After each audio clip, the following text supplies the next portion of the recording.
to my dark side.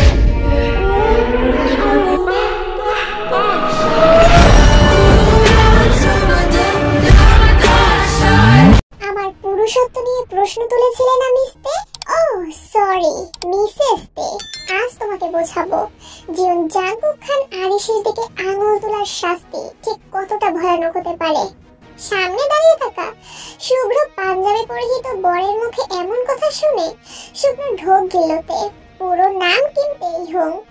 Jungkook পাঞ্জাবির বোতাম খুলে বিছানার দিকে এগোতে লাগলো দেখে ফুপিয়ে কেঁদে উঠলো মেয়েটা। প্লিজ এমন করবেন না, সম্পর্কে আপনি আমার খালাতো ভাই হন। খালাতো ভাই? এসব বাজে কথা বাদ দাও। আমার কোনো বোন নেই, মা নেই, খালা নেই, কেউ নেই। এসব সম্পর্কের ফালতু তকমা দিও না আমাকে। Now you are my wife. এটা ভালোবেসে বিয়ে নয়, এটা তোমার দেওয়া অপমানের শাস্তি। Got it? জাঙ্কুকের কথায় ভয়ে কেঁপে উঠলো তে। ছোট থেকে জাঙ্কুকের সাথে কখনো তেমন দেখা হয়নি, মায়ের মুখে শুধু শুনেছিল তার একজন খালাতো ভাই আছে, ব্যাস এতটুকুই। কিন্তু সেই মানুষটাকে যে স্বামী হিসেবে আজ এভাবে দেখতে হবে ভুলেও কল্পনা করেনি সে। আমার ভুল হয়েছে ভাইয়া, কতবার ক্ষমা চাইলে বিষয়টা ভুলে যাবেন? ভরা মজলিসে আমার পুরুষত্ব নিয়ে ঠাট্টা করার সময় এই কথা মনে ছিল না? এই জীবন জাঙ্কুক খান আরিশকে নিয়ে হাসি ঠাট্টা করার পরিণাম তোমাকে ভুগতে হবে মেয়ে। না কুকি ভাইয়া প্লিজ। এই নামে কেন ডাকলে আমাকে? তোমার সাহস হয় কিভাবে? তোমাকে শাস্তি পেতে হবে। তুই কি বলবে বুঝতে পারছে না। হুট করে নামটা না বললেও পারতো সে। লোকটাকে এমনিতেই কেমন হিংস্র লাগছিল, তার মধ্যে এই নামে ডাকার ফলে আরো ভয়ানক হয়ে উঠলো। জাঙ্কুক তের সাথে জোরাজোরি শুরু করেছে, একেবারে হিংস্র পশুর মতো আচরণ করছে। তের ছোট দেহখানি ধীরে ধীরে জাঙ্কুকের সুঠাম দেহের নিচে চাপা পড়তে লাগলো।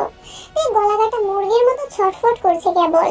জাঙ্কুকের সেদিকে কোনো ভ্রুক্ষেপ নেই, জাঙ্কুকের চোখে কোনো মায়া দয়া নেই, আছে কেবল ক্রোধের অনল। গভীর রাত, বিছানায় জড়সড় হয়ে শুয়ে আছে বিধ্বস্ত তে। চুলগুলো এলোমেলো হয়ে গেছে, চোখের কাজল লেপটে গালের সাথে মিশে বিশ্রী লাগছে তাকে। ঠোঁটের অনেকগুলো ক্ষতের সৃষ্টি হয়েছে। সাদা রঙের বিছানার চাদরে লাল রঙের ছোপ ছোপ দাগ লেগেছে। ওয়াশরুম থেকে পানি পড়ার আওয়াজ আসছিল তখন। জাঙ্কুক গোসল সেরে বের হলো মাত্র, পরনে তার সাদা তোয়ালে কেবল। ভেজা চুল হাত দিয়ে নাড়াচাড়া করতে করতে ওয়ার্ড্রবের দিকে এগোলো সে। 32 বছর বয়সী জাঙ্কুক দেখতে সুদর্শন, বেশ পরিপাটি। ছোট থেকে চাচার কাছে বড় হয়েছে সে। চাচা মারা যাওয়ার পর কাজই তার নিত্য সঙ্গী। জামা কাপড় পরা শেষে বিছানার দিকে তাকাতেই কিছুটা অবাক হলো জাঙ্কুক। চোখ বন্ধ করে শুয়ে আছে তে, তবে ঘুমিয়েছে কিনা বোঝা যাচ্ছে না। শরীরের দিকে নজর পড়তেই জাঙ্কুক খেয়াল করলো তে দেখতে এতটুকু, একেবারে হামিং বার্ডের মতো। তার যে বড় কথা, শেষে কিনা এতটুকু মেয়েকে বিয়ে করলো জাঙ্কুক।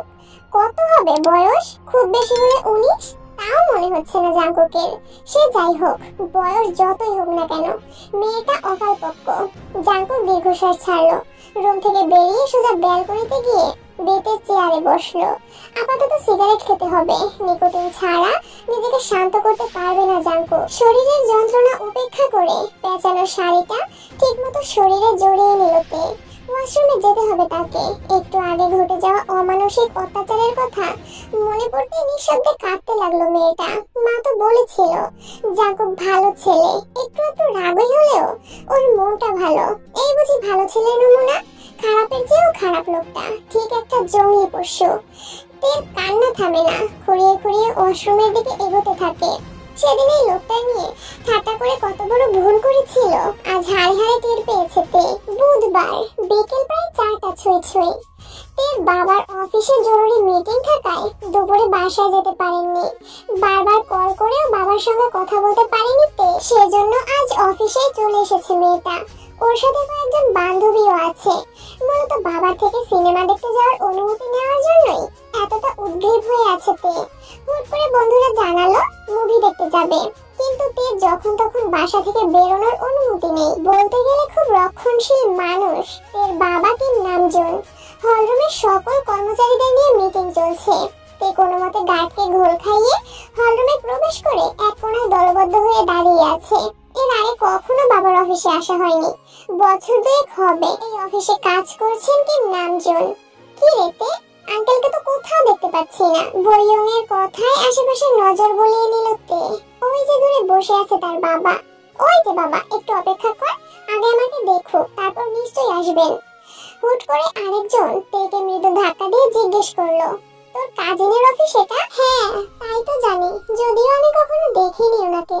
কেমন কথা, তোর কাজিন আর তুই দেখিসনি? আরে নানান কাহিনী, পারিবারিক সমস্যা, তোরা বুঝবি না। ও, মেয়েটা বিরস মুখে বলল। বয়ং বেশ আগ্রহী হয়ে শুধালো, বিয়ে করেছেন উনি? না রে, বয়স তো কম হলো না, বিয়ে কেন করে না কে জানে। কত রে? 30-32 হবে হয়তো। কি? বয়ং এর রিয়াকশন দেখে তে এবং তার অন্য ফ্রেন্ড দুজনেই হেসে উঠল। আরে মনে হয় ডাল মে কুছ কালা হে, কিছু একটা ঠিক নেই, সমস্যা, সেজন্যই এখনো বিয়ে করেনি। তে কথাটা বলেই হাসতে লাগলো। ঠিক সেই মুহূর্তে ওদের পাশ দিয়ে স্টেজের দিকে যাচ্ছিল জাংকুক খান আরিশ। অচেনা মেয়ের মুখে এমন কথা শুনে মস্তিষ্কে আগুন জ্বলছে তার, কিন্তু জাংকুক তৎক্ষণাৎ কিছু না বলে নিজের কাজের দিকে এগোলো।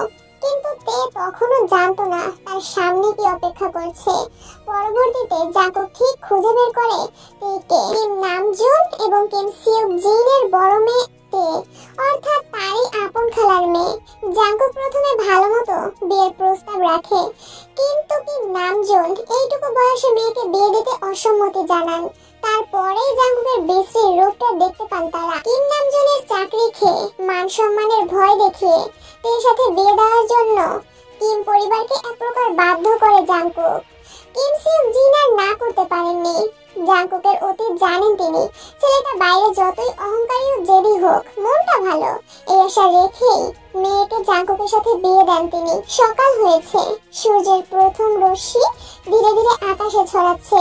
ভোরের আলো ফুটতেই ব্যস্ত শহরের ব্যস্ততা শুরু হয়ে গেছে। চারদিকে যান্ত্রিক আওয়াজ। চোখ খুলে দেখে বাইরের আলো তার ঘরের জানালা দিয়ে ঢুকে আসছে। শোয়া থেকে ধীরে ধীরে উঠে বসলো সে। শরীরের ব্যথা আগের চেয়ে কিছুটা কমলেও তার মনে গভীর একটা শূন্যতা সৃষ্টি হয়েছে। বাইরের পরিবেশে স্নিগ্ধতা, কিন্তু তার মনে এক ধরনের অস্থিরতা ভর করেছে। লোকটা তো রুমে নেই, রাতেই ঘর থেকে বেরিয়ে গিয়েছিল, আর কি ফেরেনি? কোথায় গেল? আবার যদি না ফিরলেই ভালো। তপ্ত নিঃশ্বাস ফেলতে ঠোঁট জ্বলছে, শরীরের প্রতিটা রন্ধ্রে রন্ধ্রে ব্যথা। Good morning humming bird. আচমকা জাংকুকের কণ্ঠস্বর শুনে ভয়ে জড়সড় হয়ে বসলতে। জাংকুক কেয়ারটেকার চাংউককে নাস্তার প্লেট বিছানার একপাশে রাখতে বলে এবং তাকে রুম থেকে চলে যেতে বলল। চাংউকও মালিকের কথা মতো খাবার রেখে দ্রুত স্থান ত্যাগ করেছে। জাংকুককে ঠিক বুঝতে পারছে না, রাতে যে ভয়ঙ্কর রূপ দেখালো আর সকাল হতেই এত মিষ্টি কথা, ব্যাপারটা হজম হচ্ছে না তের। জাংকুক থেকে আপাদমস্তক দেখছে, কিন্তু এই হোক নামের থেকে হামিংবার্ড নামটাই এই মেয়ের জন্য পারফেক্ট। তাছাড়া যে জাংকুক খান আরিশ তার স্ত্রীকে এমন নামেই ডাকবে যে নামে অন্য কেউ কখনো তাকে না ডাকেনি। এমন কি হলো? চুপ করে আছো কেন? কথার জবাব দাও। জাংকুকের মৃদু ধমকে ভয় পেল তে। জাংকুকের মধ্যে বিছানার এক পাশে বসেছে, পরনে তার কালো রঙের শার্ট, জিন্সের প্যান্ট। সবকিছু স্বাভাবিক থাকলে হয়তো তে তার সুদর্শন বরের প্রেমে হাবুডুবু খেত এখন। Good morning. জাংকুক হাসলো, ঠিক যেন শয়তানি হাসি। তে বুঝতে পারছে না লোকটা কি অসুস্থ নাকি অতিরিক্ত রাগে বলে এমন মনে হয়। রাগ না হয় স্বাভাবিক, কিন্তু চাংউকের দিকে তাকিয়েছিলে কেন হামিংবার্ড? চাংউক জিজ্ঞাসা দৃষ্টিতে তাকিয়ে আছে তে। জাংকুক অদ্ভুত ভাবে হেসে ফের বলে, যে ছেলেটা রাস্তা রেখে গেল ওর নামই চাংউক। এবার বুঝতে পেরেছে তে, কিন্তু চাংউকের দিকে কেন তাকিয়েছিল? এটা আবার কেমন কথা? রুমে কেউ এলে একবার তো সবাই তাকায়, স্বাভাবিক। এমনি রুমে কে এসেছিল দেখার জন্য। চুপ! পরপুরুষের দিকে চোখ তুলে তাকালেও শেষ করে ফেলবো। টাকা পয়সা, স্বামী সঙ্গ, কোনো কিছুরই অভাব থাকবে না। নারীরা তো এগুলোই চায়, তাই না হামিংবার্ড? জাংকুকের কথাবার্তা ভীষণ খারাপ লাগছে তের। ঘৃণায় চোখ মুখ কুঁচকে ফেলেছে সে। লোকটার মন মানসিকতা এত নিচ। তবে লোকটাকে বাইরে থেকে যেমন পরিপাটি মনে হয়, ভেতরে অন্যরকম এলোমেলো মনে হয়, স্বাভাবিক না। তের নীরবতা জাংকুককে ভাবাচ্ছে। তার বউ কি চাংউকের কথা ভাবছে? মুহূর্তেই মাথা গরম হয়ে গেল তার। তের কাঁধে হাত রাখলো সে। কি কথা বলছো না কেন? ওর কথা ভাবছো, ঠিক না? না ভাইয়া। তে কাঁধে ব্যথা পাচ্ছে। ভয়ে ভয়ে তবুও উত্তর দিল সে, চুপ, কিসের ভাইয়া? আর একবার ভাই বলে ডাকলে খুন করে ফেলবো। আর হ্যাঁ, আজকের পর অন্য কোনো ছেলের দিকে তাকাতেও ভুলে যাবে তুমি। তে ভয়ে কাঁপছে, ওর ছোট্ট দেহখানি ভয়ে থরথর করে কাঁপছে কেবল। জাঙ্কুক কথা বলতে বলতে নিজের শরীরের শার্ট বিছানায় ছুঁড়ে ফেললো। তে ভালো করেই বুঝতে পারছে তার সাথে কি হতে চলেছে, তাই প্রাণ পড়ে জাঙ্কুকের কাছে হাত জড়ো করে বলতে লাগলো, প্লিজ এরকম করবেন না, আমার খুব কষ্ট হচ্ছে, আমি আর কারোর দিকে তাকাবো না। জাঙ্কুক তে থুতনি চেপে ধরে রাগান্বিত কণ্ঠে বলল, কষ্ট হয়? স্বামী সময় দিলেও কষ্ট হয়, আর না দিলেও পরপুরুষের কাছে যাস তোরা। তোদের নারী জাতিকে ঘৃণা করি আমি, তোরা মা নামের কলঙ্ক। জাঙ্কুকের কোনো কথার আগা মাথা বুঝতে পারছে না তে, আর না তো এই মুহূর্তে বুঝতে যাচ্ছে। জাঙ্কুকের চোখ লাল হয়ে গেছে। আমার সাথে কেন এমন করছে? কি করেছি আমি? আমার সমস্যা আছে, কে যেন বলেছিল। পুরন হাসলো জাঙ্কুক। তে নিরুপায়। জাঙ্কুকের দুই হাতের নিচে নিজের হাত চাপা পড়ে গেছে ওর ঠোঁটের ক্ষতে। আবারও আঘাত দেওয়াতে চিৎকার করতে যাচ্ছে মেয়েটা, কিন্তু জাঙ্কুক তার ঠোঁট দিয়ে সে আজ বন্ধ করে রাখছে।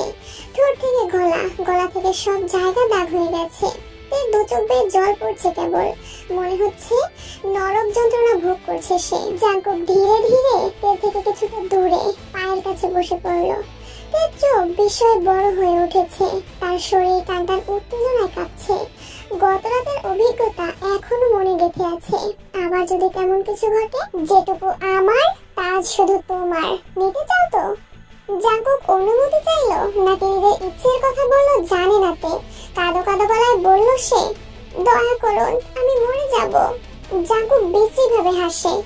এর চোখের জলে তার কিছু যায় আসে না, কিন্তু হঠাৎ করে রিংটনের আওয়াজে নড়ে চড়ে উঠলো সে। জরুরি কল আসার কথা ছিল। জাঙ্কুক থেকে ওভাবে রেখে বিছানা থেকে নেমে ফোন হাতে নিল। হ্যাঁ, জরুরি কল। রিসিভ করে কথা বলল সে। নিজেকে আড়াল করতে কোনো মতে বিছানার চাদর মুড়ি দিয়ে ভয়ে চুপচাপ তাকিয়ে রইল কেবল। জাঙ্কুক ফোনের কথা শেষ করলো। জরুরি কল, কাজ আছে আমার, ঠিক মতো খেয়ে নিও। জিমিন আছে বাসায়, তোমার দেখাশোনা করবে। কথা বলতে বলতে পোশাক পরে নিল লোকটা। গোপনে স্বস্তির নিঃশ্বাস ফেললো। জাঙ্কুক আর কোনো কথা না বলে ঘর থেকে বেরিয়ে গেল। জাঙ্কুক চলে যেতেই দ্রুত পোশাক পরে নেয় সে। মাঝে থেকে জাহান্নামে পাঠিয়েছে সে বিষয়ে কোনো সন্দেহ নেই তের, কিন্তু প্রশ্ন হলো জেনে শুনে এমন ছেলের সাথে কেন বিয়ে দিলেন জিন? তে ভেবে পায় না। বারান্দায় গ্রিলে হাত দিয়ে দাঁড়িয়ে আছেন কিম নামজুন। বাইরে কত শত গাড়ি নিজেদের মতো ছুটে চলেছে। কাল থেকে আবার অফিস, আজ ছুটি, সেজন্য বাড়িতে বসে আছেন তিনি। কি হয়েছে তোমার, এখনো রাগ করে আছো? জিনের কথায় কোনো ভাবান্তর হলো না কিম নামজুনের। স্বাভাবিকভাবে উত্তর দিল, কিসের রাগ, আর কি হবে জিন? আমি জানি জাঙ্কুকের সাথে তের বিয়েটা তুমি মন থেকে মানতে পারোনি এখনো, ম্লান মুখে বললেন জিন। কিন্তু কিম নামজুনের কাছে সব কথার কোনো মূল্য নেই। জেনে শুনে কারো পছন্দ অপছন্দের দাম না দিয়ে পরে সেসব জিজ্ঞেস করে কিসের জন্য, যখন বিয়েটা হয়েই গেছে এসব বলে লাভ কি? না মানলে তো কারো কিছু যায় আসে না। তোমার মেয়ে, তুমি তার সাথে যা ইচ্ছে তাই করেছো। এভাবে বলো না, তে তোমারও মেয়ে। আমার মেয়ে হলে কখনোই এভাবে বিয়ে দিতে পারতে না তুমি। কিম নামজুন কেমন করে যেন হাসলেন। বিষয়টা জিন সহ্য করতে পারছে না। তার স্বামী বড্ড ভালো মানুষ, অথচ আজ এভাবে কষ্ট পাচ্ছেন তিনি। বিষয়টা স্ত্রী হিসেবে জিনের নিকট সত্যি বড় যন্ত্রণার। পর না বলো, আমারই তো বোনের ছেলে। হ্যাঁ, তোমারই বোনের ছেলে। সেই ছেলে যে একজন মানসিক রোগী। বাইরে থেকে যে যথেষ্ট ভালো হলেও মাঝে মধ্যে তার অসুস্থতার কথা অফিসে কানাঘুষি শোনা যায়। জিন, ছেলেটার মাথা ঠিক নেই, আর এসবের জন্য দায়ী তোমার বোন, কেবলমাত্র তোমারই বোন। আর আজ তেকে জাঙ্কুকের সাথে বিয়ে দিয়ে সেই দায় এড়াতে চাইছো তুমি? এসব তুমি কি বলছো? জাঙ্কুক অসুস্থ না, আপুরও সব কাজকর্মে মানসিকভাবে ভেঙে পড়েছিল ছেলেটা, কিন্তু অসুস্থ নয়। তাছাড়া এর মা আমি, জেনে শুনে ওর ক্ষতি করতে পারি না আমি। কিম নামজুন চুপ করে গেলেন এবার। সত্যি তো, জিন তের মা। কিম নামজুন তের জন্মদাতা পিতা নন, তবে ছোট থেকে কম আদর স্নেহ করেননি তিনি। তের বাবার অকাল মৃত্যুর পর জিনকে সমাজের কুনজর থেকে রক্ষা করে ভালোবেসে নিজের ঘরের বউ করেছিলেন সে। আমাকে একা ছেড়ে দাও জিন। দীর্ঘশ্বাস ছাড়লো তের মা, মৃদু হেসে বলল, ঠিক আছে। নিঃশব্দে ঘর থেকে বেরিয়ে গেলেন জিন। আসলে নিজেকে মানিয়ে নেওয়ার জন্য সময় দরকার।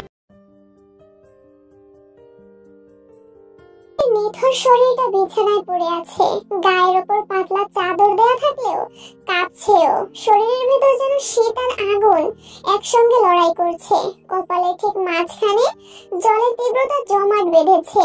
জিমিন হাত রাখতেই যেন তাপের ধাক্কায় পুড়ে যাওয়ার উপক্রম হলো। মেয়েটা ঘেমে গেছে, তবুও সারা শরীর হিমশীতল লাগছে। তার ঠোঁট শুকিয়ে ফেটে গেছে, নিঃশ্বাস ভারী, বুক ওঠানামা করছে অনিয়মিত ছন্দে। অচেতন ভাবেই কপট গোঙানি বেরিয়ে আসছে ঠোঁটের ফাঁক দিয়ে। মাঝে মাঝে কিছু অস্পষ্ট শব্দ বলে উঠছে, যেন তীব্র ঘোরের মধ্যে কাউকে ডাকার চেষ্টা করছে। আবার মুহূর্তের মধ্যে শব্দগুলো মিলিয়ে যাচ্ছে নিস্তব্ধতার মাঝে। জিমিনের হাত কাঁপছে। একবার ভাবলো ঠান্ডা পানি এনে মাথায় দেয়, আবার মনে হলো ওষুধ ছাড়া হবে না। ফোনটা হাতে নিয়েও দ্বিধায় পড়লো, জাঙ্কুককে ফোন করবে কিনা। অফিসে থাকাকালীন সময়ে বিরক্ত করা অপছন্দ করে সে, কিন্তু এখন কল না করে যদি সত্যিই কিছু হয়। জ্বরটা নরমাল না, শরীর এতটা নিস্তেজ দেখাচ্ছে যে মনে হচ্ছে এই বুঝি আর নিঃশ্বাস নেবে না। দোটানায় পড়ে গেছে জিমিন। মেয়েটার বয়সও খুব বেশি নয়, সবে 21। অভাবের তাড়নায় লোকের বাসায় কাজ করতে লাগে, কিন্তু বেশিরভাগ বাড়িতেই যৌন হয়রানির শিকার হতে হয় বলে রাগে দুঃখে একদিন আত্মহত্যা করতে গিয়েছিল জিমিন। কিন্তু জাঙ্কুক তাকে বাঁচায় এবং নিজের বাড়িতে কাজের ব্যবস্থা করে দেয়। গ্রীষ্মের দুপুর, শহর যেন উত্তপ্ত কড়াইয়ের মতো দগদগে। ফুটপাতে গাছের ছায়া ছোট হয়ে এসেছে, পাতাগুলো নিস্তব্ধ, নড়ারও শক্তি নেই। মানুষজন ছাতা মাথায় বা গামছা দিয়ে ঘাম মুছতে মুছতে হাঁটছে। রাস্তার ধারে ঠেলা গাড়িতে রাখা তরমুজের টুকরোগুলো যেন তৃষ্ণার প্রতীক হয়ে দাঁড়িয়ে আছে। আর তালের শাসু বিক্রেতার হাঁক ডাকের সঙ্গে তাল মিলিয়ে ক্রেতা টানছে। ক্লান্ত শহর একটু শান্তির আশায় ছায়া খোঁজে। বাস স্ট্যান্ডে অপেক্ষমান যাত্রীরা হাত পাখা দিয়ে বাতাস করার ব্যর্থ চেষ্টা করছে। দোকানিরা পানির বোতল ঠান্ডা রাখতে বারবার বরফ দিচ্ছে। ট্রাফিক সিগন্যালে দাঁড়িয়ে থাকা বাস আর রিকশার চাকার নিচের পিচ গলতে চায় যেন। বিল্ডিং এর উঁচু কাজের জানালাগুলোয় সূর্যের আলো প্রতিফলিত হয়ে চকচক করছে। কোথাও একটা চিল চক্রাকারে ঘুরছে, যেন উত্তাপের মধ্যেই নিজের অস্তিত্বের জানান দিচ্ছে। স্কুল ছুটির পর বাচ্চারা দ্রুত বাড়ির দিকে ছুটছে। কেউ কেউ রাস্তার পাশে আইসক্রিম হাতে নিয়ে চুষে খাচ্ছে। শহরের অলিগলিতে দুপুরের এই অসহ্য গরমের সঙ্গে যেন একটা নিস্তব্ধতা মিশে আছে। কিন্তু এর মাঝেও দূরে কোথাও একটা ফ্যানের কর্কশ ঘোড়ার শব্দ শোনা যাচ্ছে, অথবা হঠাৎ কোনো গাড়ির হর্ন সেই নিস্তব্ধতাকে খানিকটা ভেঙে দেয়। শহর হাঁসফাঁস করছে, বৃষ্টি চাই, একটু স্বস্তি চাই, কিন্তু বৃষ্টি কবে হবে কেউ জানে না, না শহর আর না এই শহরের লোকজন। মাত্র মিটিং শেষ করে নিজের কেবিনে এলো জাঙ্কুক। লোকটা জানালার পাশে দাঁড়ালো। বাইরে উত্তপ্ত শহর, কাঁচের জানালায় সূর্যের আলো প্রতিফলিত হয়ে চোখে লাগছে তার। কিন্তু জাঙ্কুকের মন অন্য কোথাও। কিন্তু কিছু ভালো লাগছে না। তের কথা ভাবছে, মেয়েটা তো ভীতু কেন? কেন তো শব্দ করে না? ভীষণ ভয় পায় কেবল। তের মাও নিশ্চয়ই এমন নরম মানুষ। তাহলে তের খালা অর্থাৎ জাঙ্কুকের মা এমন ছিলেন কেন? জাঙ্কুক শুকনো ঢোক গেল। আজও মনে পড়ে সেসব দিনের কথা। অস্থির লাগছে ওর, বাড়ি ফিরতে হবে। সে চোখ বন্ধ করলো। অদ্ভুত ভাবে তের মুখটা মনে পড়ে গেল, ছোট্ট পাখির মতো চঞ্চল, অথচ যেন ভেতরে ভেতরে আতঙ্কে গুটিয়ে থাকে। ও কি কাছে? নিজেকেই প্রশ্ন করলো জাঙ্কুক। নিজের ভাবনায় অবাক হলো। তের বিষয় নিয়ে ওর তো কিছু যায় আসে না। ধীর পায়ে চেয়ারে এসে বসলো জাঙ্কুক। বিয়ে হওয়ার পর তের সাথে একটু বেশি রাগারাগি করা হয়েছে। ছোট মেয়ে, শরীরও নিশ্চয়ই এতটা নিতে পারেনি। খারাপ লাগছে জাঙ্কুকের। মাঝে মধ্যে কি যে হয় নিজেও বুঝতে পারে না। পকেট থেকে ফোন বের করলো, আবার রেখে দিল। জিমি নিশ্চয়ই দেখছে ওকে, হয়তো খুব বেশি অসুবিধা হয়নি। আর আমি যদি এখন ফোন করি সেটা কি ভালো হবে? গলা খাকারি দিয়ে নড়ে চেড়ে উঠলো জাঙ্কুক। ওই মেয়েটাকে নিয়ে এত ভাবার কিছু নেই। মেয়েদের বেশি ভালোবাসলে ফাঁকি দিয়ে চলে যায়। জাঙ্কুক কিছুতেই তার নিজ স্ত্রীকে ছাড়তে প্রস্তুত না। ভালোবাসা না থাকলেও একে তার সাথে থাকতেই হবে। এরকম আরো নানান রকম কথা ভাবতে ভাবতে অফিস থেকে বেরিয়ে গেল জাঙ্কুক। মা, আপু কল রিসিভ করেছে? জিসুর কথায় দীর্ঘশ্বাস ছাড়লেন জিন। জিসু এর ছোট বোন ক্লাস 8 এ পড়ে এবার। না রে, শ্বশুর বাড়ি যাওয়া সত্ত্বে একবারও কল দেয়নি তে, এমনকি কল রিসিভ পর্যন্ত করেনি। জাঙ্কুককে কল দিলাম তাও ধরেনি। জিন তেকে নিয়ে ভীষণ চিন্তিত হয়ে পড়েছেন। তে চঞ্চল স্বভাবের মেয়ে, তবে ভীতু। চড়ুই পাখির মতো উড়ে বেড়াতে পছন্দ করে মেয়েটা। বন্ধ ঘরে এক মুহূর্তও থাকতে পারে না। জিসু মাকে কিছু বলতে পারছে না। সত্যি বলতে জিসুরও এই বিয়েতে মত ছিল না। জাঙ্কুকের এমন জেদ, অহংকার খুব খারাপ লেগেছে ওর। আমি কি কাল একবার আবুর সাথে দেখা করতে যাব? বেশি দূর তো না। না, আমি জাঙ্কুকের সাথে কথা বলার চেষ্টা করব। না পারলে আমি নিজেই যাব, তোকে যেতে হবে না। এই বয়সে এত সাহস ভালো না। একা একা সব জায়গায় যেতে চাও বন্ধ করো। মায়ের বকাঝকা খেয়ে চুপ করে রইল জিসু।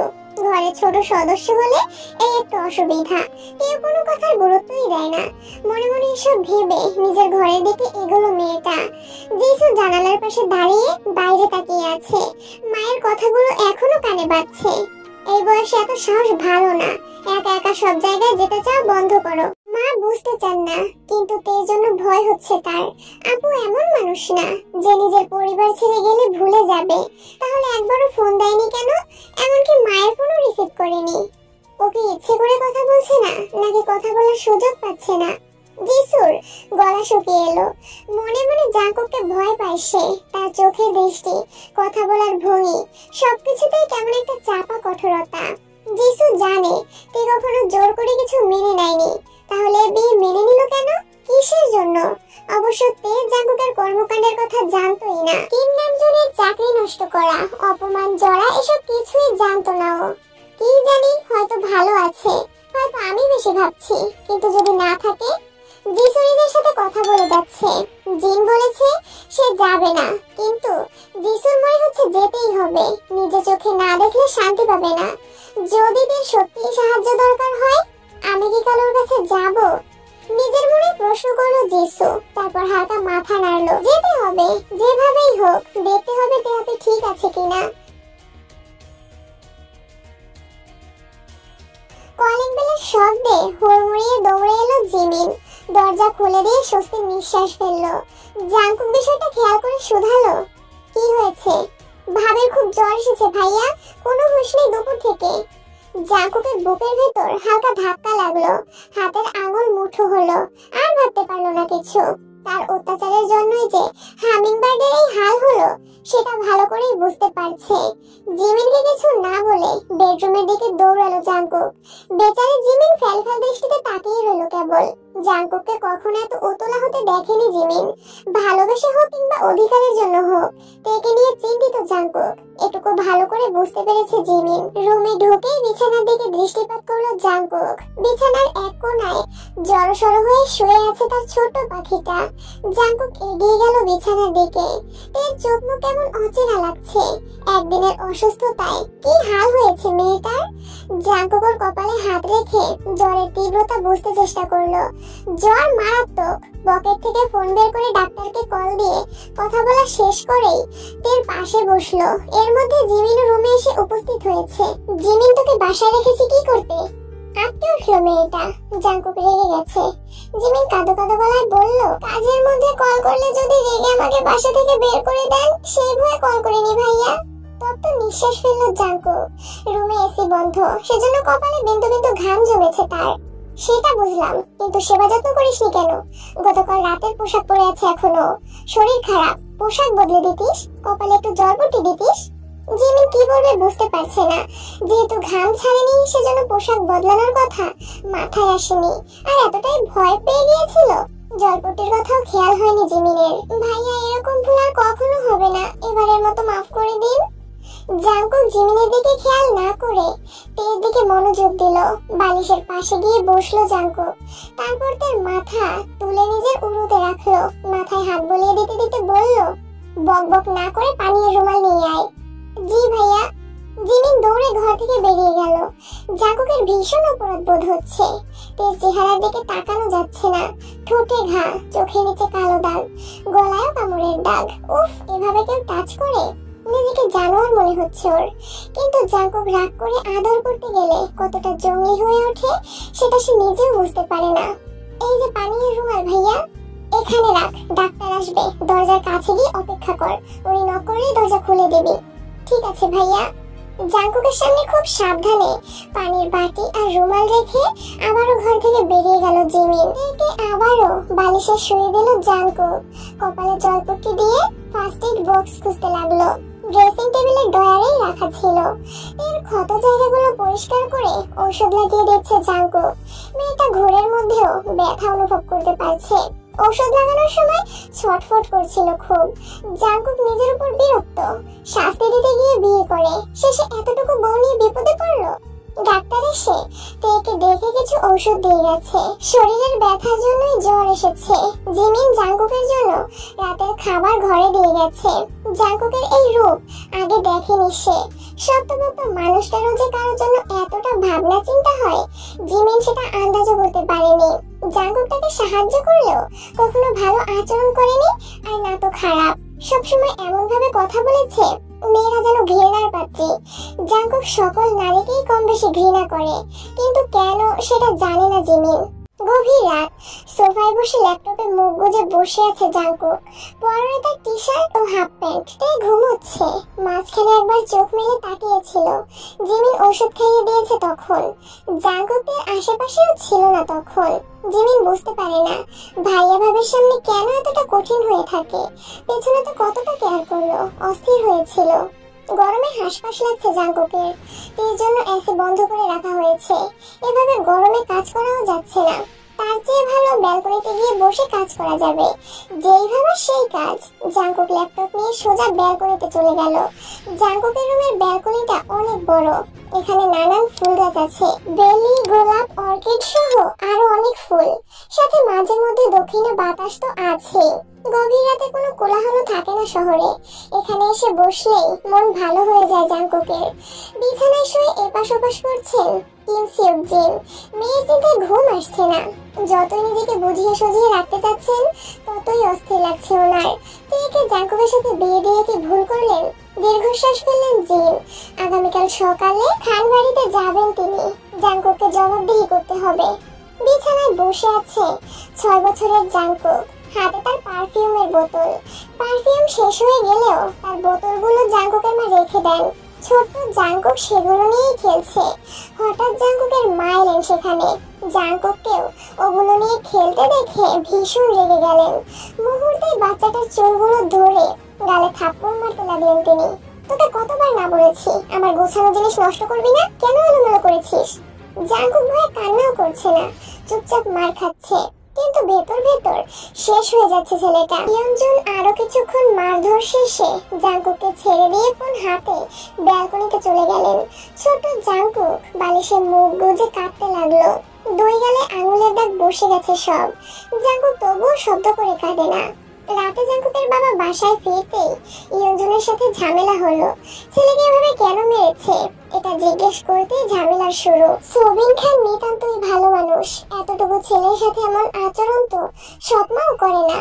সেখানে ইয়ঞ্জুন এমন আচরণে অবাক হন তিনি। অবশ্য ইয়ঞ্জুন এরকমই অদ্ভুত। নিজের রাখা কোনো জিনিসপত্র কেউ ধরলেও বাজেভাবে রিয়াক্ট করেন। সব সময় নিজের পছন্দ মতো পোশাক আশাক পরান জাঙ্কুককে। ওনার পছন্দের বাইরে গেলেই শুরু হয় অত্যাচার। সোবিন ঠিক মতো কিছু বলতেও পারে না।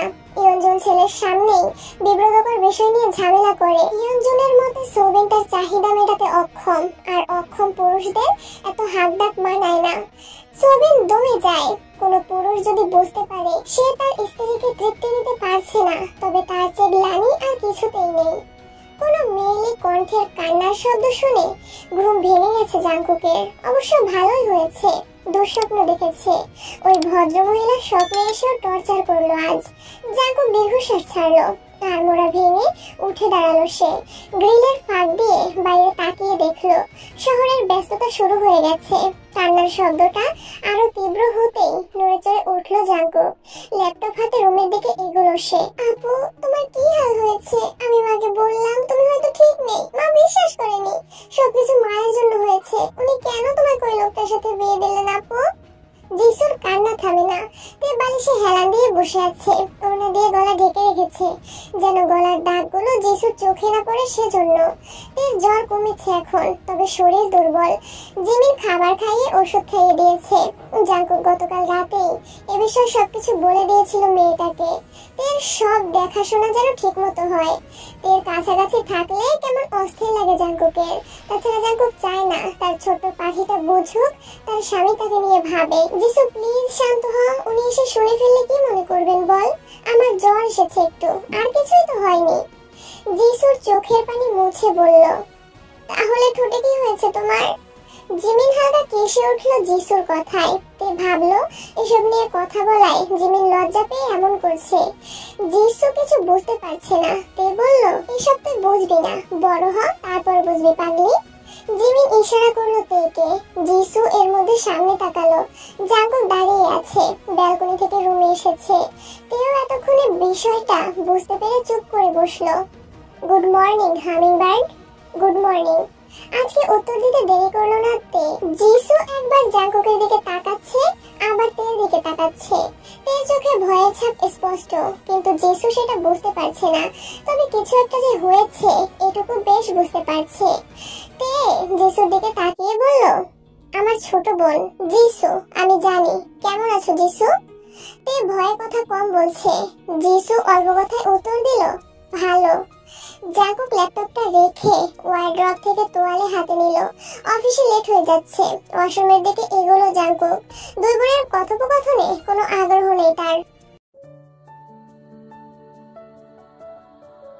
কিম নামজুন সকাল সকাল অফিসে চলে গেছে। যিশু স্কুলে গিয়েছে। সংসারের যাবতীয় কাজ শেষ করে বাইরে বের হওয়ার জন্য তৈরি হচ্ছে কিম সিউকজিন। একে এক নজর দেখার জন্য হাসপাস লাগছে ওনার। হঠাৎ ফোনের রিংটোনে নড়ে চড়ে উঠলেন জিন। ব্যাগ থেকে ফোন বের করে স্ক্রিনে তাকাতেই চমকালেন। তে কল করেছে। জিন কালক্ষেপণ না করে কল রিসিভ করলেন। তে তুই ঠিক আছিস? আমি ভালো আছি মা, তোমরা কেমন আছো? স্বস্তির নিঃশ্বাস ফেললেন জিন। তোর কোনো খোঁজ পাচ্ছিলাম না, কিভাবে ভালো থাকি বল? আমার ফোনে চার্জ ছিল না মা, আর একটু জ্বর এসেছিল। জ্বর কখন এলো আর এখন কমেছে? উতলা হয়ে উঠলেন তের মা। শান্ত হও মা, জ্বর কমেছে। ডাক্তার এসেছিল, ওষুধ দিয়েছে, এখন একদম ফিট হয়ে গেছি। যাক আলহামদুলিল্লাহ। মা তুই আমার সাথে রাগ করিসনি তো? কি বলছো মা? রাগ কেন করব? কিন্তু মা, জাঙ্কুক ভাই, মানে জাঙ্কুকের সাথে কেন বিয়ে দিলে? শুধুমাত্র তোমার বোনের ছেলে বলে? মেয়ের প্রশ্নের উত্তরে জিন কি বলবেন বুঝতে পারছেন না। কেন তে? জাঙ্কুক কি ভালো ছেলে নয়? তোর সাথে খারাপ ব্যবহার করে? দের চোখ ছলছল করছে। যিশুর চোখেও পানি, কিন্তু ফোনের অপর প্রান্তে দাঁড়িয়ে জিন সেটা দেখতে পাচ্ছেন না। না, ভালো ছেলে। তাহলে আমি জানি তোদের বয়সের পার্থক্যটা বেশি, কিন্তু বিশ্বাস কর জাঙ্কুক তোকে খুব ভালো রাখবে। তাই যেন হয়। আমি তোর কাছে আসার জন্য বের হচ্ছিলাম, এর মধ্যে তুই কল করলি। আমি সুস্থ হলে 2 দিন পর তোমার কাছে যাবই তো। বিয়ের 3 দিন পর বাবার বাড়ি যেতে হয় না? জিন হাসলেন মেয়ের কথায়, বললেন, আসলে আমাদের মুরব্বীরা এমনই করে এসেছেন, সেজন্য আমরাও বলি এটা নিয়ম। যাই হোক, জাঙ্কুককে বলিস আমি কল দিলে যেন রিসিভ করে। ছেলেটা কেমন জানি, কখনো কল দিলে পাই না। আচ্ছা মা, ভালো থেকো। তুইও ভালো থাকিস, দেখা হবে শীঘ্রই ইনশাআল্লাহ। আল্লাহ হাফেজ। আল্লাহ হাফেজ। কল কাটতেই যিশু বলল, আপু 2 দিন পর ভাই তোমাকে নিয়ে যাবে তো? যিশুর প্রশ্নে আনমনা হয়ে গেল তে। সত্যিই তো, জাঙ্কুকে আদৌ যাবে? মায়ের কাছে নিজের কষ্টের কথা বলতে চায় না তে, তাহলে মা নিজেকে অপরাধী ভাববে। তে যে তার মাকে ভীষণ ভালোবাসে। সকালবেলা শহরের রাস্তাগুলোতে ব্যস্ততা শুরু হয়ে গেছে। বড় বড় গাড়ি চলতে শুরু করেছে, আর মানুষজন ছুটছে তাদের কর্মস্থলে। ট্রাফিক সিগন্যালগুলোতে গাঢ় লাল আলো জ্বলছে। গাড়িগুলোর হর্নের শব্দ মিশে যাচ্ছে শহরের শব্দে। রাস্তায় দোকানের জাঁকজমক, বাজারের গলির ভিড়, সবকিছু যেন জীবন্ত হয়ে উঠেছে। জাঙ্কুকের আজকে অফিসে পৌঁছতে কিছুটা দেরি হয়ে গেছে। জিন জাঙ্কুক খান আরিশ খান ইন্ডাস্ট্রির একমাত্র উত্তরাধিকারী। বাবার পর চাচা আর চাচার পর জাঙ্কুকই ব্যবসার হাল ধরে রেখেছে। জাঙ্কুকের অফিস বিল্ডিংটা শহরের অন্যতম বড় ও প্রভাবশালী অফিস ভবনগুলোর মধ্যে একটি। 15 তলা দালানের উপরের দিকে বিশাল একটি সাইনবোর্ড ঝুলছে যেখানে খান ইন্ডাস্ট্রি লেখা, এবং তার আশেপাশে গ্লাসের কাচের দেওয়ালে সূর্যের আলোর প্রতিবিম্ব। জাঙ্কুক নিজে তার কর্মজীবনে বহু চড়াই উতরাই পেরিয়ে এসে এখানে পৌঁছেছে। অফিসের প্রতিটি কোণায় কাজের তাগিদ, দায়িত্ব আর প্রভাব যেন দৃশ্যমান। ব্যক্তি জীবনে জাঙ্কুক যেমন রাগী, কর্মক্ষেত্রে ঠিক ততটাই ঠান্ডা মাথার অধিকারী। সব কাজ মাথা ঠান্ডা রেখে করে।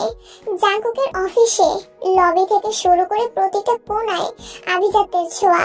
লবি এবং করিডোরগুলো উজ্জ্বল সাদা ও সোনালী রঙের শেডে সাজানো, যেখানে বড় বড় কাচের জানালা দিয়ে বাইরের শহরের দৃশ্য স্পষ্টভাবে দেখা যায়। জাঙ্কুকের কেবিনটা পুরো অফিস ভবনের উপর তলায়, তার নিজের পরিসরের মতো বিশাল। কেবিনের দেয়ালে রয়েছে শীতল রঙের প্রিন্ট আর মেঝে লেদারের টাইলস দিয়ে ঢাকা। কেবিনের মাঝখানে একটি বিশাল কাঠের টেবিল, যার উপরে সাজানো কিছু ব্যবসায়িক রিপোর্ট এবং কাগজপত্র। টেবিলের এক কোণে রাখা আছে সোনালী রঙের একটি দামি পেন, আর পাশে রয়েছে একটি আধুনিক ডিজাইনের ফোন। পুরো কেবিনের এক কোণে বিশাল চামড়ার চেয়ার, যেখানে জাঙ্কুক বসে। May I come in sir? ল্যাপটপে মুখ গুজে বসেছিল জাঙ্কুক। জেনির কণ্ঠস্বর শুনে কিছুটা নড়েচড়ে উঠলেও জাঙ্কুক এক মুহূর্তের জন্য তার ল্যাপটপ থেকে চোখ তুলল না। Yes, come in. জেনি মুচকি হেসে রুমে প্রবেশ করলো। জাঙ্কুক ইশারায় বসতে বলল তাকে। জেনি চেয়ার টেনে বসলেন। স্যার, আমাদের নতুন প্রজেক্টের জন্য কিছু আপডেট রয়েছে। জেনি কথা শুরু করলো, কিন্তু তার কণ্ঠে কিছুটা উদ্বেগ ছিল।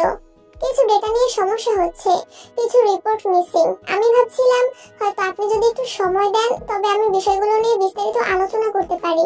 জাঙ্কুক একটু থেমে রইল, তারপর ধীরে ধীরে সামনে থাকা একটা ফাইলের উপর চোখ বুলালো।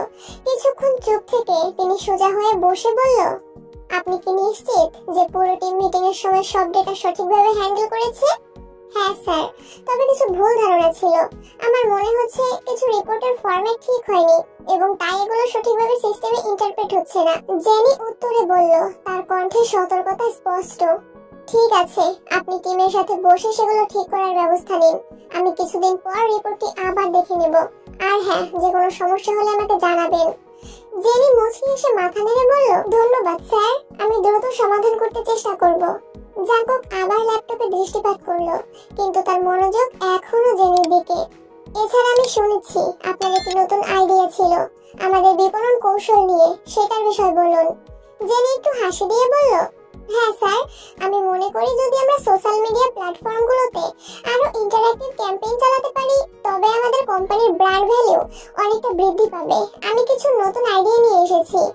জাঙ্কুক চুপচাপ শুনলো, কিছুক্ষণ বাদে বলল, গুড আইডিয়া, আগামীকাল এটা নিয়ে কথা বলবো। এখন আপনি আসুন, আর হ্যাঁ, কাজগুলো মন দিয়ে করবেন। Okay sir. জেনি আর কথা বাড়ালো না। জাঙ্কুক অতিরিক্ত কথা পছন্দ করে না, এটা অফিসের সবাই জানেন। জেনি রুম থেকে বেরিয়ে যাওয়ার পর জাঙ্কুক অনলাইনে মিটিং এ জয়েন হলো। সারাদিন একা একা থাকতে ভালো লাগছে না তের। জিমিন নিজের কাজ নিয়ে ব্যস্ত থাকে, তাছাড়া তার সাথে ভালো জমেও না তের। রুম থেকে বেরিয়ে করিডোরে হাঁটছে সে। পরনে কালো রঙের গাউন, খোলা চুল। জাঙ্কুক আগেই তের জন্য পোশাক আনিয়ে রেখেছিল, সেগুলোই পরছে এখন। করিডোরে হাঁটতে হাঁটতে পুরো বাড়িটার দিকে ভালো করে নজর বোলাতে লাগলো তে। বাড়ি তো নয়, যেন রাজপ্রাসাদ। তে অবাক চোখে সবকিছু দেখছে। এর মধ্যেই কলিং বেলের আওয়াজ পাওয়া গেল। জিমিন রাতের খাবার রান্না করছিল। কলিং বেলের শব্দে দৌড়ে দরজা খুলে দিতে এলো সে। তে করিডোরে দাঁড়িয়ে সবকিছু দেখছে। জাঙ্কুক বাসায় ফিরেছে। জাঙ্কুককে বাড়িতে প্রবেশ করতে দেখেই দৌড়ে রুমে চলে গেল মেয়েটা। তের জ্বর কমেছে জিমিন? বসার ঘর পেরিয়ে সিঁড়ির দিকে এগোতে এগোতে প্রশ্ন করলো জাঙ্কুক। জি ভাইয়া, ভাবি আর কিছু জানতে চাইনি। জিমিন চুপচাপ রান্নাঘরের দিকে এগোলো। নিজেকে গালি দিল কয়েকটা। কেন যে আগ বাড়ানো কথা বলে সেই নিয়ে নিজের উপর বিরক্ত সে। এভাবে শুয়ে আছো কেন? আচমকা জাঙ্কুকের কথায় শোয়া থেকে উঠে বসলো তে। শোয়া নিয়ে ওকে রাগারাগি করবে নাকি? মানুষ তো নয়, যেন আজাজিল খান না। সে নিজেকে ধমক দিল, এসব কথা তো তের দাদি বলে, তে কেন বলবে? এমনি জাঙ্কুক জামা কাপড় খুলে বিছানায় ছুঁড়ে ফেললো সব, পরনে কেবল প্যান্ট। জাঙ্কুককে এরকম অবস্থায় দেখে চোখ সরিয়ে ফেললো তে। বিষয়টা খেয়াল করলো জাঙ্কুক, নিজের স্বামীর দিক থেকে চোখ সরালো কেন সে? মুহূর্তে জাঙ্কুকের মাথার পোকাটা যেন নড়ে চড়ে উঠলো। কিছু না বলেই তের একেবারে সামনে গিয়ে দাঁড়ালো। তে চমকালো, ভয় পেল কিছুটা। চোখ সরিয়ে নিলে কেন? না মানে আসলে জাঙ্কুকের দুই হাত ধরে নিজের উন্মুক্ত বুকে ছোঁয়ালো। মৃদু কেঁপে উঠলো ছোট্টতে। এত বড় একজন প্রাপ্তবয়স্ক পুরুষের সামনে একে নেহাত এতটুকুই লাগে, তারপর বয়সের পার্থক্য 14 বছরের। আমার দিকে তাকাও হামিংবার্ড। তে ভয়ে ভয়ে তাকালো জাঙ্কুকের দিকে। জাঙ্কুকের চোখে আবারও সেই পাগলামি দেখতে পাচ্ছে তে। আমার দিক থেকে কখনো নজর সরাবে না, আমাকে দেখবে যতক্ষণ ইচ্ছে ততক্ষণ। মনে রেখো, আমি ছাড়া গোটা পৃথিবীর সকল পুরুষ তোমার জন্য হারাম, নিষিদ্ধ। তে চুপ করে শুনছে সব। কথা বলছো না কেন? ধমকে উঠলো জাঙ্কুক। তে ভয়ে ভয়ে বলল, আচ্ছা। জাঙ্কুকের মেজাজ খারাপ হচ্ছে কেন তা সে জানে না। মনে হচ্ছে তার স্ত্রী তার প্রতি আগ্রহী নয়। তেকে ধাক্কা দিয়ে বিছানায় ফেলে দিল জাঙ্কুক। তে ভয় পাচ্ছে আবারও হয়তো জোর করে কাছাকাছি আসবে লোকটা। তের চোখ ছলছল করছে। এই লোকের অত্যাচার সে সইতে পারে না, সেই ক্ষমতা নেই তার। জাঙ্কুক কোমরের বেল্ট খুলে ফেললো, তারপর তার শরীরের উপর ঝুঁকে হাত দুটোর মাথার উপরের দিকে একত্র করে বেল্ট দিয়ে বাঁধতে লাগলো। তে ভয় পাচ্ছে খুব, থরথর করে কাঁপছে তার শরীর। যদিও বেল্ট দিয়ে বাঁধতে গেলে তার কোনো চাপ পড়বে না, উল্টো বাঁধন শিথিল হয়ে যাবে। প্লিজ এরকম করবেন না, আমি আর কখনো আপনার দিক থেকে চোখ সরাবো না। জাঙ্কুক কোনো উত্তর দিল না।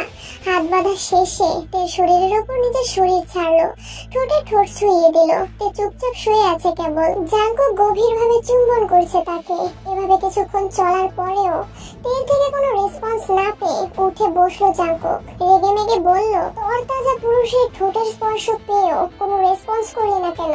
বয়স তো একেবারে কম না, 17-18 হবে। তাহলে? তে ভয়ে লজ্জায় কি বলবে বুঝতে পারছে না, ফ্যালফ্যাল করে তাকিয়ে আছে কেবল। জাঙ্কুকের হালচাল বুঝতে পারছে না। কথা বলো ছোট্ট পাখি, আমার সময় লাগবে। গুড। তের হাত খুলে দিতে লাগলো জাঙ্কুক। মনে মনে হাত ছেড়ে বাঁচলো মেয়েটা। তে ছাড়া পেয়ে উঠে বসলো। জাঙ্কুক ফ্রেশ হওয়ার জন্য ওয়াশরুমের দিকে যাচ্ছে। মায়ের বলা কথাগুলো কি এখন বলবে?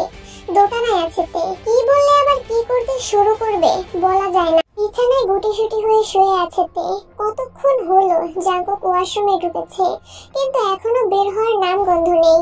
মা বলেছিল জাঙ্কুকে ওনার সাথে কথা বলার জন্য, সেই বিষয়ে কথা বলবে বলেই তে অস্থির হয়ে আছে। ওয়াশরুমের দরজা খোলার শব্দে তের ভাবনার ছেদ ঘটলো।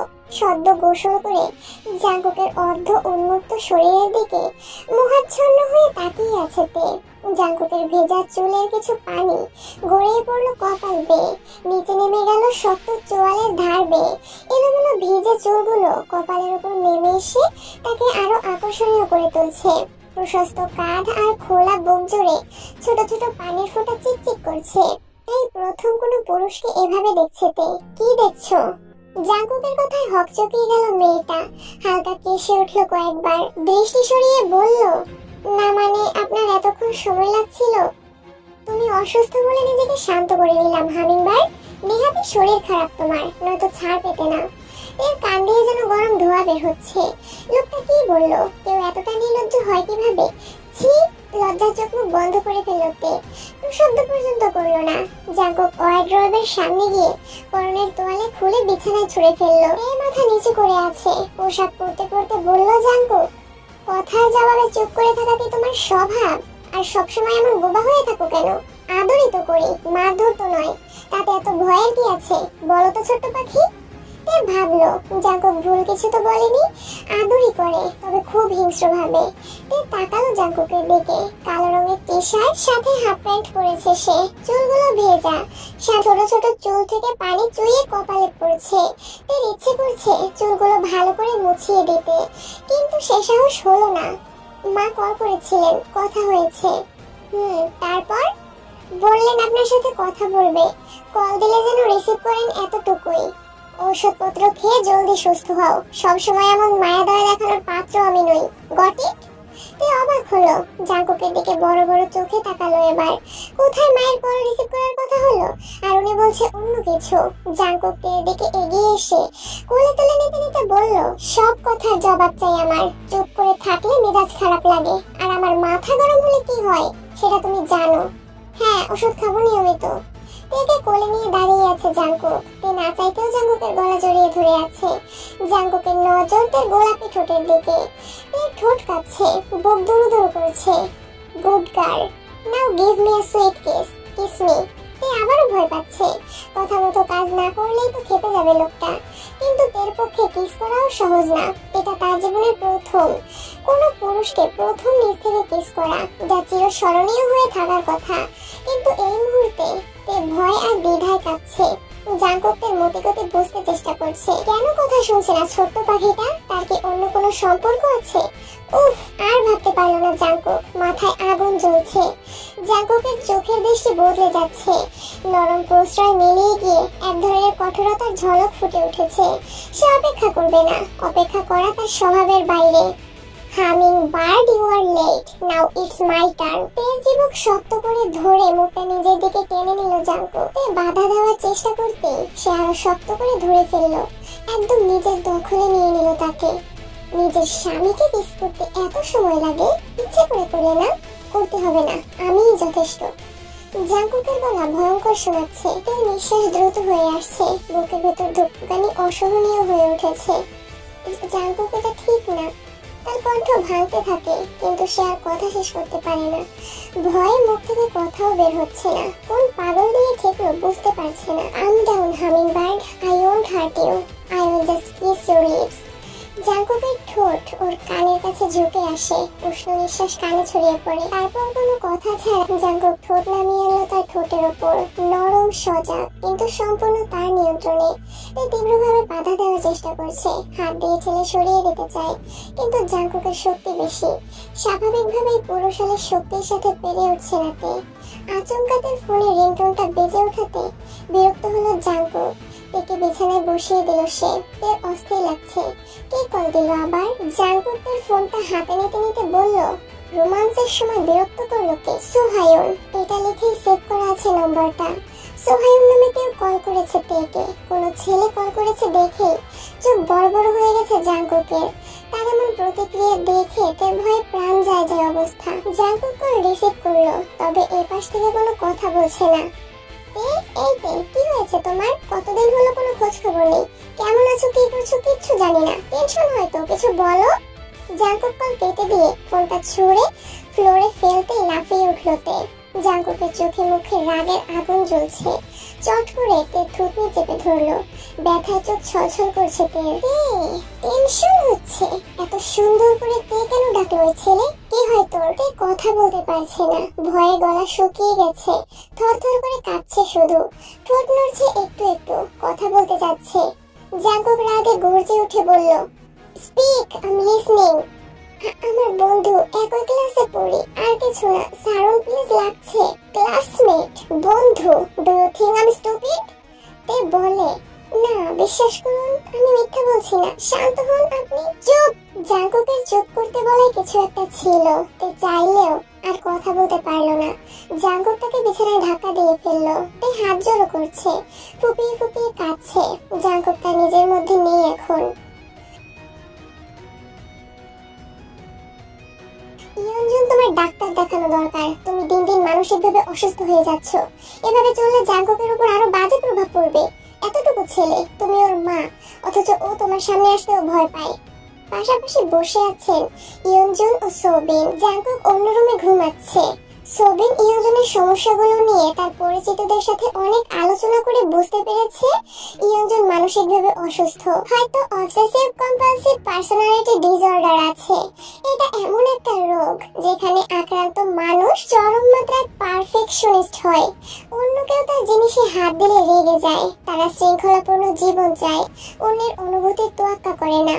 ইয়ঞ্জনের মধ্যেও তেমন অনেক সমস্যা আছে। সোবিন তা হাড়ে হাড়ে টের পায়।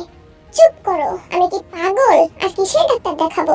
তুমি আর তোমার ছেলে আমার জীবনটা শেষ করে দিয়েছো। তোমার তোমার কাছ থেকে না পাই শারীরিক সুখ আর না পাই আর্থিক সুখ, দিয়েছো একটা বাচ্চা সারাদিন জ্বালিয়ে মারে, আমার সব গোছানো জিনিস এলোমেলো করে। সোবিন ধৈর্যহারা হয়ে যাচ্ছে, বারবার শারীরিক বিষয়ে প্রশ্ন তোলায় খারাপ লাগছে তার। টাকা পয়সার কথা বললে সেও তো একেবারে কম কিছু ইনকাম করেন না। আসলে ইয়ঞ্জনের চাহিদা বেশি এবং সেটা সবকিছুতেই।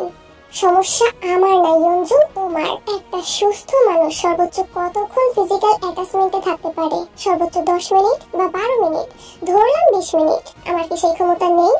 তুমি কেন এমন করছো ইয়ঞ্জন? তোমার যখন প্রয়োজন হয় আমি তো সাপোর্ট করি, বলো। আর মাসে 60,000 টাকা ইনকাম করার সত্ত্বেও তুমি টাকায় খুশি নাও বলছো। ইয়ঞ্জনের ভালো লাগছে না এসব কথা। সে কোনো কিছু বুঝতে চায় না, তার আরো দরকার, আরো।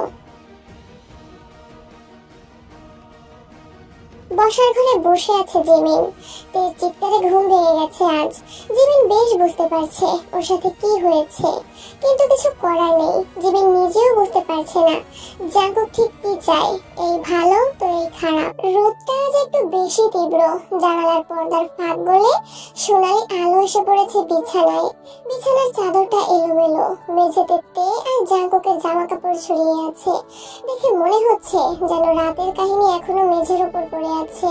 তে চোখ মেলে তাকায়, মেয়েটার চোখে ক্লান্তির ছায়া, ঠোঁটে নিঃশব্দ এক অস্থিরতা। শরীরটা যেন নিজেই বোঝায় দুঃসহ একটি রাত পেরিয়েছে। চুপচাপ শুয়ে থাকে সে, পাশ ফিরতেও কষ্ট হয়, সমস্ত শরীরে ব্যথা। জাঙ্কুক এখনো ঘুমিয়ে আছে, মুখে প্রশান্তির ছাপ। জাঙ্কুকের দিকে তাকালোতে লোকটাকে ঘুমন্ত অবস্থায় একেবারে শান্ত লাগছে, অথচ দীর্ঘশ্বাস ছাড়লোতে তের বুকের ভিতর একরকম ঝড়, ভয়, লজ্জা আর একটা অচেনা অনুভূতির মিশেল। বয়স মাত্র 18, কিন্তু এই কয়েকদিনেই সে যেন বড় হয়ে গেছে। সেই চঞ্চলতা হারিয়ে গেছে। তের অস্থির লাগছে। ঘড়িতে সকাল 9টা বেজে গেছে। বিছানা ছাড়তে চায় না শরীর, তবুও তে উঠে দাঁড়ায়। হাঁটতে গিয়ে হালকা কেঁপে ওঠে, পায়ের নিচে শক্ত মেঝে।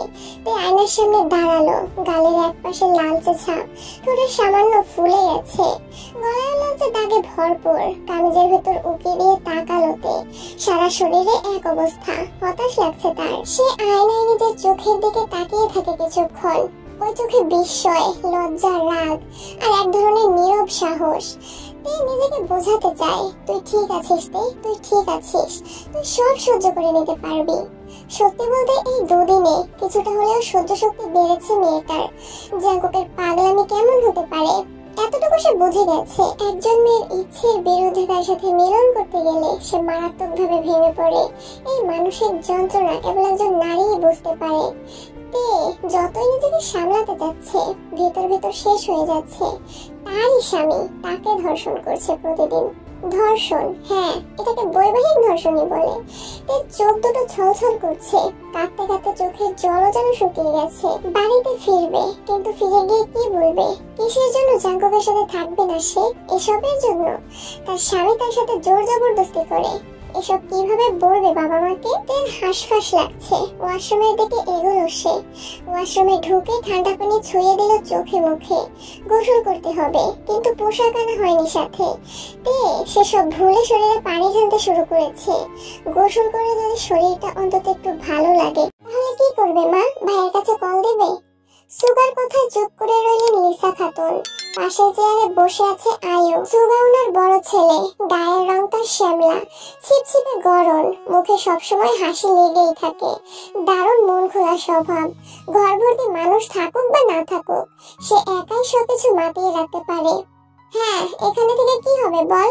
তোর লেখাপড়া শেষ, এবার তো নিজের জায়গাটা বুঝে নিতে হবে তোকে। আর আয়ুরও তো বিয়ে শাদী দিতে হবে। আমি বিয়ে করবো না এখন মা। মাঝখানে কথা বললো আয়ু।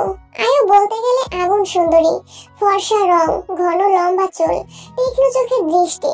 অনার্স শেষ করে ঘরে বসে আছে এখন। সেসব পরে দেখা যাবে, আগে ঢাকা চল, তারপর জাঙ্কুক করবে যা করার। তোর বাবার অনুপস্থিতিতে আমাদের তো কোনো কমতি রাখেনি সে। কাছাকাছি থাকলে তোদের আরো বেশি ভালোবাসবে। সুগা জানে তার ভাই এমনিতেই খুব ভালোবাসে তাদের, যদিও তেমন কথা হয় না, দেখা হয় না, কিন্তু মনে টান আছে। আয়ু চুপ করে গেল। বিয়ে করলে জাঙ্কুককেই করবে সে, নয়তো নয়। বুঝদার হওয়ার পর থেকে জাঙ্কুককে নিয়েই তার স্বপ্ন। ঠিক আছে মা, তুমি ভাইয়ের সাথে কথা বলো, আমরা সব গোছগাছ করে নেব। ছেলের কথায় খুশি হলেন লিসা খাতুন। জাঙ্কুকের চাচা বেঁচে থাকতে পরিবার থেকে দূরে থেকেছেন কেবল জাঙ্কুকের জন্য। স্ত্রী সন্তানদের গ্রামে রেখে বছরের পর বছর শহরে পড়ে থেকেছেন। লিসা অবশ্য সে বিষয়ে কখনো কিছু বলেননি। মাস শেষে মোটা অঙ্কের টাকা পেলেই তিনি খুশি হতেন। সত্যি বলতে জাঙ্কুকের চাচা কখনো চাননি জাঙ্কুক আবারও কারো খারাপ কথা শুনে বড় হোক। নিজের স্ত্রীকে ভালো করেই চিনতেন তিনি, সে কারণেই ঢাকায় পরিবার নিয়ে আসতেন না। স্ত্রী সন্তানদের গ্রামে রেখে নিজের ভাতিজার দেখাশোনা ও ভাইয়ের ব্যবসা সামলাতেন। বেশ, আমি রাতে কল দিব, তোরা সব গুছিয়ে নে। সুগা মুচকি হাসলো মায়ের কথায়।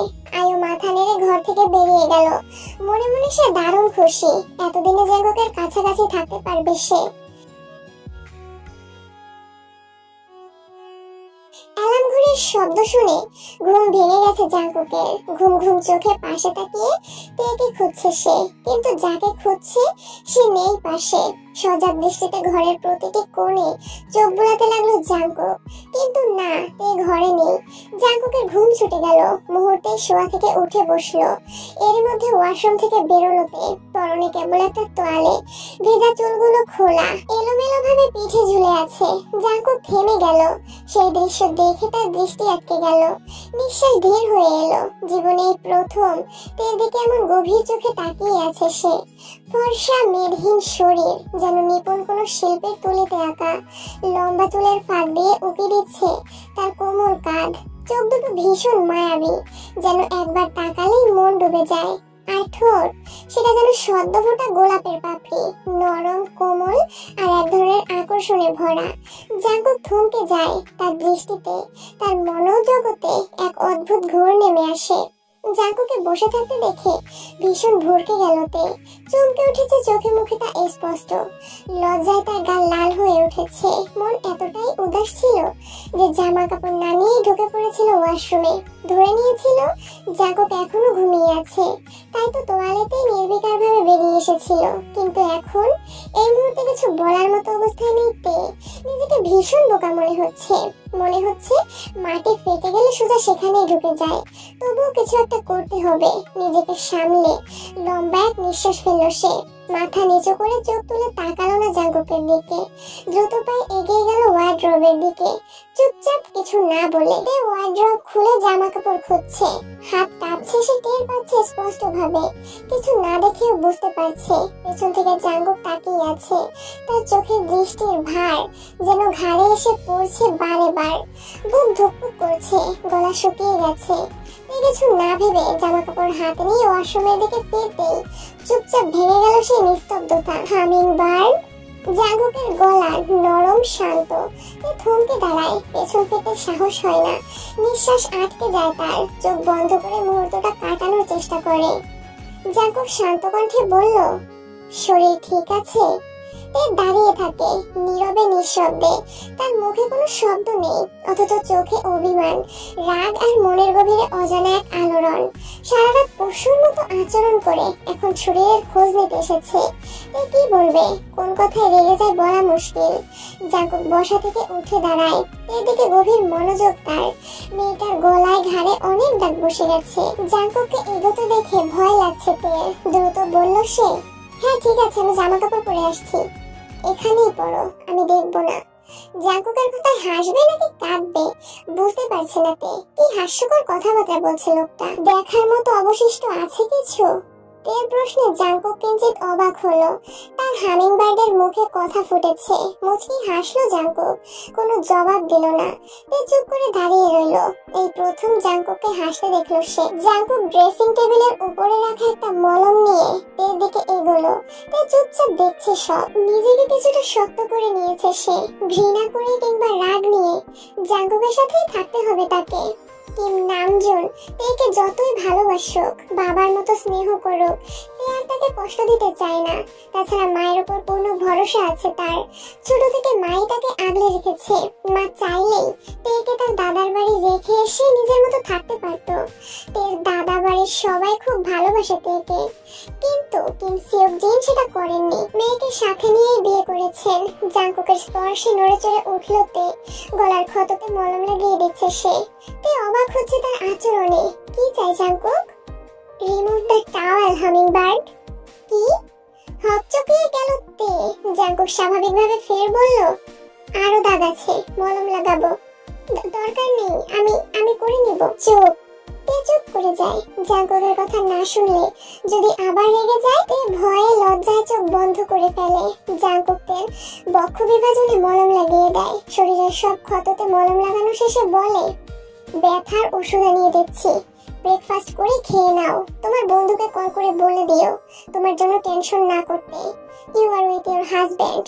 আর হ্যাঁ, আমি বাসায় থাকতে যেন কখনো তার কল না আসে। Got it baby? তে মাথা নাড়ে কেবল। Good girl. পোশাক ঠিক করে নাও এখন, এভাবে আর থেকো না।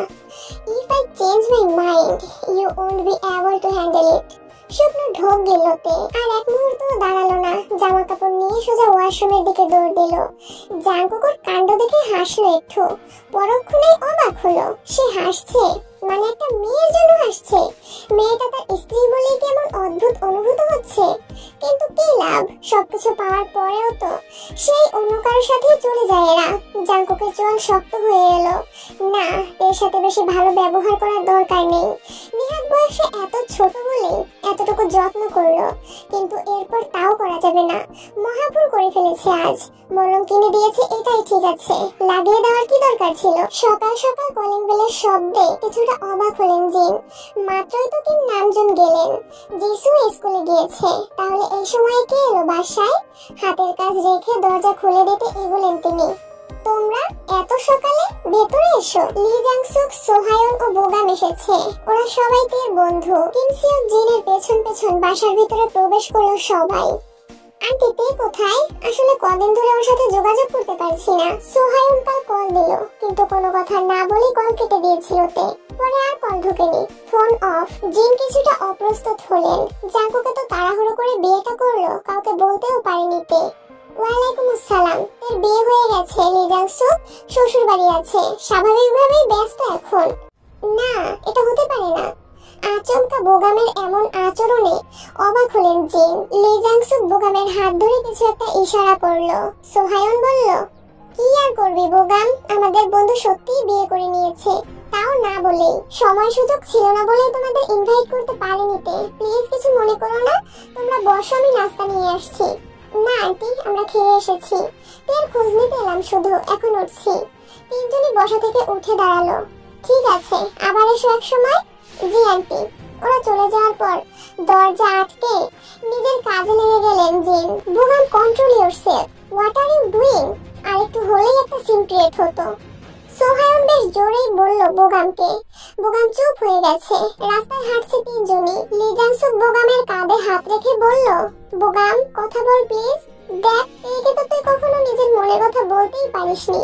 ও বেচারির তো কোনো দোষ নেই। দীর্ঘশ্বাস ছাড়লো বোগাম, ক্লান্ত গলায় বলল, আমি তো একে দোষারোপ করিনি লি জাংসুক। দোষ আমার ভাগ্যের। জন্মের পর মা ছেড়ে চলে গিয়েছে, আজ ভালোবাসার মানুষকেও হারালাম। বাবা ঠিকই বলে রে, I am good for nothing. এমন কিছু না বোগাম, নিজেকে শান্ত কর। সোহায়ন বোগামকে জড়িয়ে ধরলো। লি জাংসুক বলল, আচ্ছা এভাবে হুট করে বিয়ে হলো কেন, তাও চুপচাপ? সাধারণভাবে বিয়ে হলে তে আমাদের বলতো, অবশ্যই বলতো। তে কি আদৌ নিজের ইচ্ছেতে বিয়ে করেছে? লি জাংসুকের কথাগুলো বোগামের মস্তিষ্কের ভিতরে আন্দোলিত হতে লাগলো। লি জাংসুক ভুল কিছু বলেনি। সোহায়নকে ছেড়ে দিয়ে বোগাম বলল, ঠিক বলেছিস তুই, বিশ্বাস কর, তে যদি এই বিয়েতে খুশি না হয় আমি তেকে ওখান থেকে নিয়ে আসবো। লি জাংসুক ও সোহায়ন চমকালো বোগামের কথায়। ছেলেটা এখন কতটা দুঃসাহসী হয়ে উঠেছে, অথচ এতদিন মুখ ফুটে ভালোবাসি কথাটাও বলতে পারেনি। আগে গিয়ে দেখতে হবে তে কেমন আছে, তারপরে সব। কিন্তু সবকিছু জেনে শুনে বুঝে তারপর। ওকে বোগাম, ওকে।